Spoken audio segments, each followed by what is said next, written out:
Good morning everyone. तो आज है 5 नवंबर और 5 नवंबर में दोस्तों जो जितने भी मोस्ट इम्पॉर्टेंट करंट अफेयर का क्वेश्चन है उसको आज हम हल करेंगे, जिसमें लगभग आपका 100+ क्वेश्चन को हल करेंगे जो आपके एनटीपीसी और एसएससी जीडी के लिए मोस्ट इम्पॉर्टेंट करंट अफेयर की क्वेश्चन होने वाला है। तो अंत तक हमारे इस वीडियो को देखिएगा दोस्तों, ताकि आपके एग्ज़ाम के लिए हेल्पफुल हो सके। जो हमारा टारगेट रहेगा दोस्तों 90+ स्कोर करना, और हमारा सभी सिलेबस का क्लास चल रहे हैं दोस्तों, तो उसे भी ज़रूर ज्वाइन कीजिएगा। तो आज हम जानेंगे 5 नवंबर से रिलेटेड जितने भी मोस्ट इम्पॉर्टेंट क्वेश्चन हैं उसके बारे में। अगर आपको मेरे यह सेशन अच्छा लगेगा दोस्तों तो सब्सक्राइब कर दीजिएगा, ताकि मैं आप लोगों के लिए नई नई करंट अफेयर से रिलेटेड क्वेश्चन लेकर आता रहूं। तो बिना देरी किए चलते हैं हम अपने पहले प्रश्न की ओर। देखिए दोस्तों, जो हमारा सबसे पहले प्रश्न है, बांग्लादेश ने किस देश को हराकर सेफ महिला चैंपियनशिप 2024 का खिताब जीता है? बांग्लादेश ने किस देश को हराकर सेफ महिला चैंपियनशिप का खिताब जीता है? श्रीलंका, भारत, नेपाल या भूटान? तो इसका राइट आंसर दोस्तों ऑप्शन नंबर सी, जो बांग्लादेश है दोस्तों वो नेपाल की टीम को हराकर जो महिला चैंपियनशिप हैं वो जीता है। इससे रिलेटेड कुछ मोस्ट इम्पॉर्टेंट पॉइंट को हम कवर कर लेते हैं। बांग्लादेश ने नेपाल को 2-1 से हराकर अपना दूसरा दक्षिण एशियाई फुटबॉल महासंघ महिला चैंपियन 2024 का खिताब जीत लिया है। बांग्लादेश ने नेपाल को 2-1 से हराकर अपना दक्षिण एशियाई फुटबॉल महासंघ महिला चैंपियनशिप का खिताब जीत लिया है, जो 7वां संस्करण का था। और फाइनल मैच काठमांडू के दशरथ स्टेडियम में हुआ था। जो फाइनल मैच कहाँ हुआ था? काठमांडू के दशरथ स्टेडियम में हुआ था। नेपाल टूर्नामेंट में प्रथम उप विजेता बना है। और नेपाल के प्रधानमंत्री केपी शर्मा ओली ने नेपाली महिला फुटबॉल टीम को उनके प्रदर्शन के लिए नगद पुरस्कार की घोषणा की है। उप विजेता कौन है? नेपाल।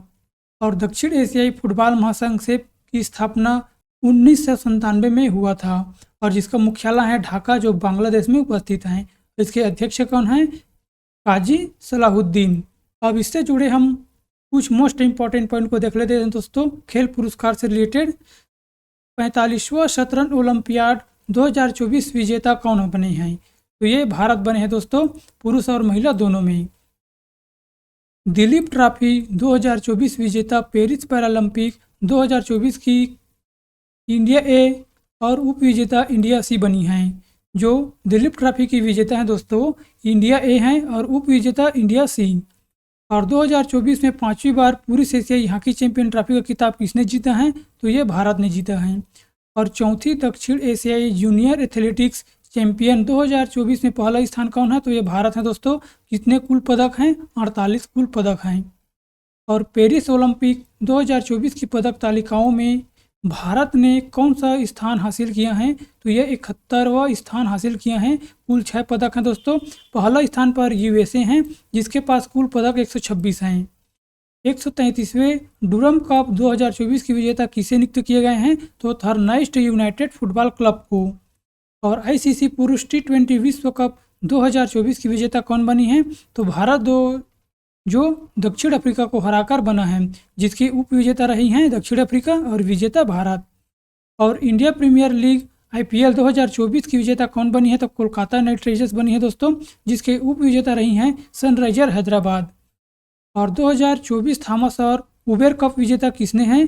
तो चीन ने जीती हैं। महिला प्रीमियर लीग 2024 की विजेता कौन बनी है? तो रॉयल चैलेंज बेंगलोर। और रणजी ट्रॉफी 2024 किसने जीती हैं? तो मुंबई ने जीती हैं। अगला क्वेश्चन देखते हैं। गृह मंत्री अमित शाह ने जनगणना भवन में किसकी प्रतिमा का अनावरण किया है?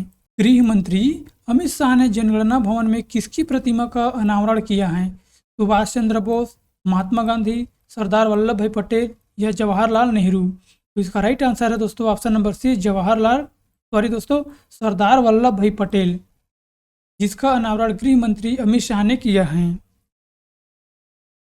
केंद्रीय गृह एवं सहकारिता मंत्री श्री अमित शाह ने नई दिल्ली स्थित जनगणना भवन में सरदार वल्लभ भाई पटेल की प्रतिमा की अनावरण किया गया है।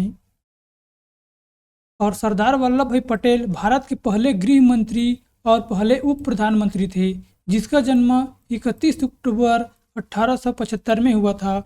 सरदार वल्लभ भाई पटेल को राष्ट्रीय एकता का जनक भी कहा जाता है। सरदार वल्लभ भाई पटेल भारत का बिस्मार्क और लौह पुरुष भी कहा जाता है, जिसके पास भारत रत्न 1991 में मिला था। और बारडोली सत्याग्रह में दोस्तों 1928 में हुआ था। गुजरात के केवड़िया में स्टैच्यू ऑफ यूनिटी जो दुनिया की सबसे ऊंची प्रतिमा है। और प्रतिमा स्टैच्यू से कुछ जुड़े मोस्ट इम्पॉर्टेंट क्वेश्चन को देख लेते हैं। प्रधानमंत्री नरेंद्र मोदी ने किस राज्य में लाचित बोरफुकन की 125 फुट हास्य की प्रतिमा शौर्य की प्रतिमा का अनावरण किया है? तो जोरहाट जो असम में स्थित है वहाँ पे किया है। दार्शनिक संत रामानुजाचार्य की प्रतिमा समानता की प्रतिमा कहाँ स्थित है? तो ये हैदराबाद में स्थित है। और हैदराबाद कहाँ है? तेलंगाना में। बेंगलुरु के संस्थापक श्री नाथ प्रभु केपेगौड़ा की प्रतिमा स्मृति की मूर्ति कहाँ स्थित है? तो बेंगलुरु में स्थित है। और डॉक्टर BR अम्बेडकर की 131वीं जयंती पर 70 फीट ऊंची प्रतिमा स्टैच्यू ऑफ नॉलेज का उद्घाटन कहाँ किए गए हैं? तो ये लातूर में किए गए हैं दोस्तों। लातूर कहाँ है? महाराष्ट्र पे। श्री रामानुजाचार्य की 4 फीट ऊंची शांति प्रतिमा का अनावरण गृह मंत्री अमित शाह ने कहाँ किया है? तो ये श्रीनगर में किया है। इस देश में तमिल कवि तिरुवल्लुर की प्रतिमा का उद्घाटन किया गया है? तो ये फ्रांस में किया गया है। इस राज्य में 108 फीट की ऊंची आदि शंकराचार्य की प्रतिमा स्टैच्यू ऑफ वंडर्स का अनावरण किए गए हैं? तो ये ओंकारेश्वर में किए गए हैं और ये मध्य प्रदेश में हैं। G20 शिखर सम्मेलन स्थल पर विश्व की सबसे ऊंची नटराज प्रतिमा कहाँ स्थापित की गई हैं? तो भारत में की गई दोस्तों, भारत मंडप में। रक्षा मंत्री राजनाथ सिंह ने इस राज्य में भारत के पहले चीफ ऑफ डिफेंस स्टाफ दिवंगत विपिन रावत की प्रतिमा का अनावरण किया है? तो ये देहरादून में किया है और ये उत्तराखंड में स्थित है। डॉक्टर भीमराव अंबेडकर की 206 फीट ऊंची मूर्ति स्टैच्यू ऑफ सोशल जस्टिस का उद्घाटन कहाँ किए गए हैं? तो ये विजयवाड़ा में किए गए हैं जो आंध्र प्रदेश में है। अगला क्वेश्चन देखते हैं। बोत्सवाना के 6वें राष्ट्रपति कौन बने हैं? बोत्सवाना के 6वें राष्ट्रपति कौन बने हैं? टेरेंस रनवोवे, महामदाव इसफू अब्दुल रहमान, इचियानी ड्यूमा बोको। तो इसका राइट आंसर दोस्तों option number D, Duma Boko. Umbrella for Democratic Change party के उम्मीदवार ड्यूमा बोको को बोत्सवाना के 6ठे राष्ट्रपति के रूप में चुना गया है। कौन से स्थान के 6ठे राष्ट्रपति के? इसकी घोषणा बोत्सवाना ने मुख्य न्यायाधीश टेरेंस रनोवाने ने की है। ड्यूमा बोको को 5 साल की अवधि के लिए चुना गया है। और बोत्सवाना की राजधानी है दोस्तों गाबोरोन, जिसकी मुद्रा है बोत्सवाना पुला और राष्ट्रपति है ड्यूमा बोको। कुछ देश के जो नए राष्ट्रपति नियुक्त हुए हैं दोस्तों उसको हम देख लेते हैं। मैक्सिको की पहली महिला राष्ट्रपति कौन बनी है? तो क्लाउडिया शिनबाम। ये मैक्सिको की पहली है ना, पहली महिला राष्ट्रपति कौन बनी है? Claudia Sheinbaum. और अल्जीरिया की राष्ट्रपति हैं अब्देल मजीद तेब्बौने। और वेनेजुएला की राष्ट्रपति है निकोला मादुरो। और रवांडा की राष्ट्रपति हैं पाल कागामे। और श्रीलंका की राष्ट्रपति है अनुराग कुमार दिशा नायके। और लिथुआनिया की राष्ट्रपति हैं गीतानस नौसेदा। और आइसलैंड की राष्ट्रपति हैं हल्ला थॉमस डॉटिर। और चार्ट की राष्ट्रपति हैं इद्रिस डेबी। और पनामा की राष्ट्रपति हैं जोस राउल मोलिनो। और इंडोनेशिया की राष्ट्रपति हैं प्रबोवो सुबियांतो। और स्लोवाकिया की राष्ट्रपति हैं पीटर पेलेग्रिनी। नेक्स्ट क्वेश्चन देखते हैं। इंडिया यामाहा मोटर का नया चेयरमैन किसे नियुक्त किया गया है? इंडिया यामाहा मोटर का नया चेयरमैन किसे नियुक्त किया गया है? हिटारू ओटानी, टेरेंस रनोवे, ड्यूमा बोको या इनमें से कोई नहीं? तो इसका राइट आंसर है ऑप्शन नंबर ए, हिटारू ओटानी को नियुक्त किया गया है इंडिया यामाहा मोटर कंपनी के नए चेयरमैन के रूप में। और इंडिया यामाहा मोटर ने हिटारू ओटानी को अपने नए चेयरमैन के रूप में नियुक्त किया है। हिटारू ओटानी को यामाहा मोटर कंपनी में 3 दशकों से अधिक का अनुभव है। उन्होंने ऑस्ट्रेलिया, ब्राज़ील तथा जापान सहित वैश्विक बाजारों में प्रमुख नेतृत्व भूमिका निभाई है। और इसका संगठन यामाहा मोटर कंपनी ने किया है। यामाहा मोटर कंपनी की स्थापना 1955 में हुआ था और जिसका मुख्यालय है गुरुग्राम, जो हरियाणा में स्थित है। अगला क्वेश्चन, किस देश ने 16वें यूएन जैव विविधता सम्मेलन में अपनी अद्यतन राष्ट्रीय जैव विविधता रणनीति और कार्य योजना का अनावरण किया है? भारत, अमेरिका, चीन या नेपाल? इसका राइट आंसर है ऑप्शन नंबर ए, भारत ने किया है। भारत ने कोलंबिया के काली में आयोजित 16वें यूएन जैविक विविधता सम्मेलन के दौरान अपनी अद्यतन राष्ट्रीय जैव विविधता रणनीति और कार्य योजना का अनावरण किया है। इस योजना में 2030 तक अपने स्थलीय आंतरिक जल और तटीय समुद्री क्षेत्रों का कम से कम 30% संरक्षण करने की प्रतिबद्धता जताई गई है। अद्यतन NBSAP में 23 राष्ट्रीय लक्ष्य शामिल हैं, जो 23 वैश्विक लक्ष्यों के समान हैं। यह भारत की जैव विविधता के संरक्षण की प्रतिबद्धता को दर्शाता है, जिसमें केवल 2.4% वैश्विक भूमि के क्षेत्र में 7 से 8% विश्व की प्रजातियां शामिल हैं। नेक्स्ट क्वेश्चन देखते हैं, अंतर्राष्ट्रीय श्रम संगठन की 352वीं कार्यकारी समिति बैठक कहाँ आयोजित की गई है? रूस में, चीन, जिनेवा या फ्रांस? इसका right answer option number C, Geneva में की गई हैं। अंतर्राष्ट्रीय श्रम संगठन की 352वीं कार्यकारी समिति बैठक का आयोजन जिनेवा में किया गया है। यह महत्वपूर्ण बैठक 28 अक्टूबर से शुरू होकर 7 नवंबर तक चलेगी, जिसमें सदस्य देशों की प्रतिनिधि वैश्विक स्तर पर श्रमिक मुद्दों और कार्य स्थिति में सुधार के लिए रणनीतियों पर चर्चा करेंगे। इसकी स्थापना 1919 में हुआ था, जिसका मुख्यालय जिनेवा है, जो जिनेवा कहाँ पड़ता है? स्विट्जरलैंड में, और जिसके महानिदेशक हैं गिलबर्ट एफ होंगबो। अगला क्वेश्चन की ओर बढ़ते हैं, वैश्विक AI तैयारी सूचकांक के अग्रणी देशों की सूची में भारत का स्थान क्या है? वैश्विक AI की सूचकांक में अग्रणी देशों की सूची में भारत का स्थान कौन सा है? 72वें स्थान, 75वें, 76वें या 77वें? तो ऑप्शन नंबर ए है दोस्तों, भारत का स्थान है 72वें स्थान पर है AI के सूचकांक में। अंतर्राष्ट्रीय मुद्रा कोष में कृत्रिम बुद्धिमत्ता तैयारी सूचकांक जारी किया है, जो AI तैयारी वैश्विक स्तर का 174 अर्थव्यवस्थाओं को ट्रैक करता है। और शीर्ष देश कौन कौन दोस्तों? सबसे पहले है आपका सिंगापुर, उसके बाद है डेनमार्क, उसके बाद है संयुक्त राज्य अमेरिका, और भारत 174 देशों में से 72वें स्थान पर हैं। और सबसे नीचे कौन है? दक्षिण सूडान। अगला क्वेश्चन की ओर चलते हैं, कोल इंडिया लिमिटेड ने अपना 50वां स्थापना दिवस कब मनाया है? कोल इंडिया लिमिटेड ने अपना 50वां स्थापना दिवस कब मनाया है? 2 नवंबर, 1 नवंबर, 3 नवंबर या 4 नवंबर? तो इसका राइट आंसर दोस्तों ऑप्शन नंबर बी, 1 नवंबर को मनाया गया है। कोल इंडिया लिमिटेड ने 1 नवंबर को अपना 50वां स्थापना दिवस मनाया है। इस दिन की शुरुआत कोयला शहीद स्मारक पर श्रद्धांजलि अर्पित करने के साथ हुई थी, जहां CIL के चेयरमैन PM प्रसाद ने कार्यात्मक निदेशकों और मुख्य सतर्कता अधिकारी के साथ मिलकर दशकों से कोयला उद्योग के श्रमिकों के योगदान और बलिदान को सम्मानित किया है। और कोल इंडिया लिमिटेड की स्थापना नवंबर 1975 में हुआ था, जिसका मुख्यालय कोलकाता, जो भारत में स्थित है, और अध्यक्ष और प्रबंधक कौन है? प्रमोद मोहन प्रसाद। 9वां क्वेश्चन देख लेते हैं, किस राज्य सरकार ने राज्य आपदा मोचन निधि के माध्यम से हीट वेव को राज्य विशिष्ट आपदा के रूप में वर्गीकृत किया है? उत्तर प्रदेश, उड़ीसा, तमिलनाडु या असम? इसका राइट आंसर है option number C, Tamil Nadu. Tamil Nadu सरकार ने राज्य आपदा मोचन निधि के माध्यम से आपदा प्रभावित आबादी को राहत प्रदान करने के लिए हीट वेव को राज्य विशिष्ट आपदा के रूप में वर्गीकृत किया है।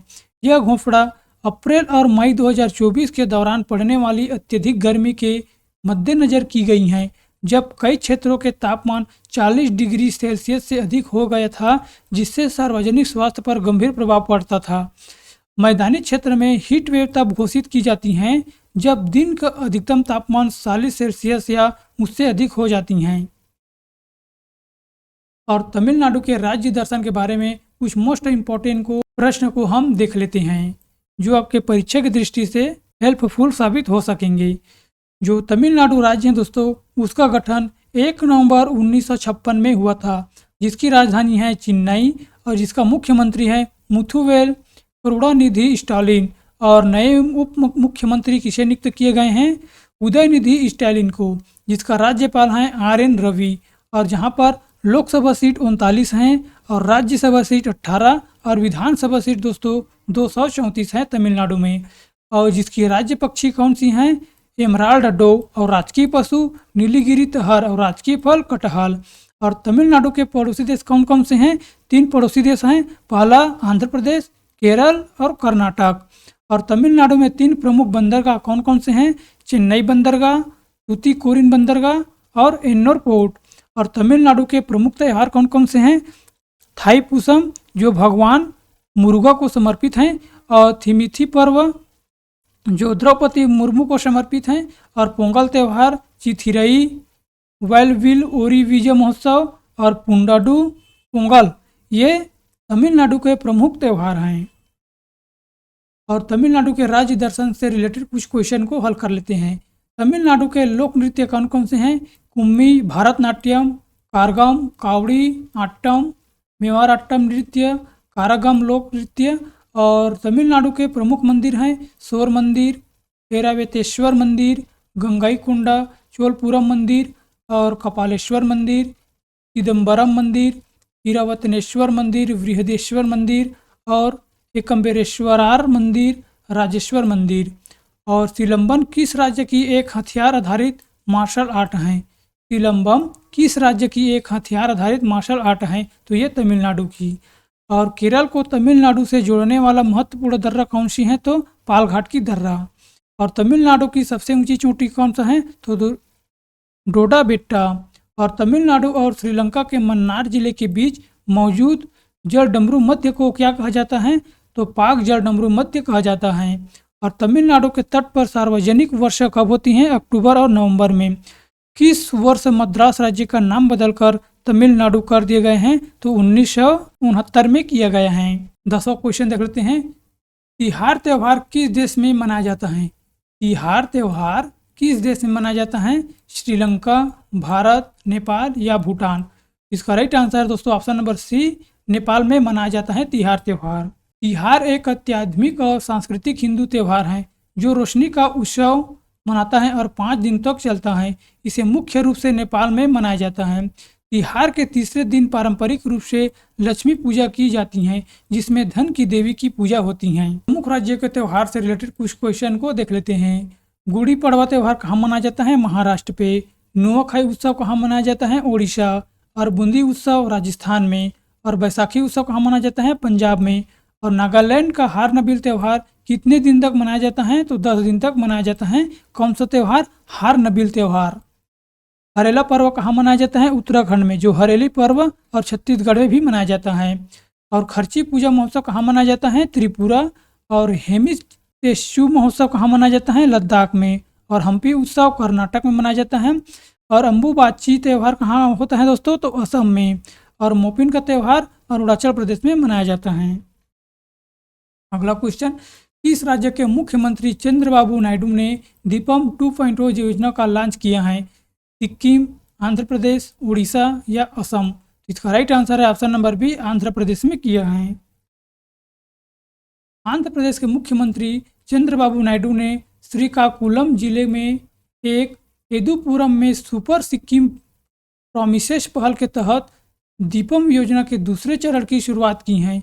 इसके तहत पात्र परिवारों को मुफ्त गैस सिलेंडर दिए जाते हैं, जिसका उद्देश्य है उनके जीवन की गुणवत्ता में सुधार करना। और आंध्र प्रदेश की राजधानी है अमरावती। और राज्यपाल हैं एस अब्दुल नजीर और मुख्यमंत्री हैं एन चंद्रबाबू नायडू।